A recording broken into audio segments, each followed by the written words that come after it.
इंधन पुरवठ्याबाबत आम्ही सतर्क आहोत असं म्हटलंय परराष्ट्र मंत्री एस जयशंकर यांनी। राष्ट्रीय हित आणि ऊर्जा सुरक्षा हे आमचं प्राधान्य असल्याचं त्यांनी म्हटलंय।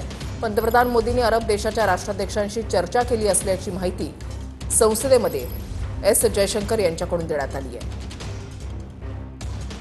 राष्ट्रीय हित आणि ऊर्जा सुरक्षा हे आमचं प्राधान्य असल्याचं एस जयशंकर यांनी म्हटलंय। भारत शांततेच्या बाजूने आहे आणि संवाद आणि राजनैतिकतेकडे परत येण्याचा आग्रह धरतो। आखाती देशांमध्ये कोटी भारतीय राहतात आणि काम करतात। इराणमध्येही काही हजार भारतीय शिक्षण किंवा नोकरीसाठी आहेत। हा प्रदेश आपल्या ऊर्जा सुरक्षेसाठी महत्त्वाचा आहे।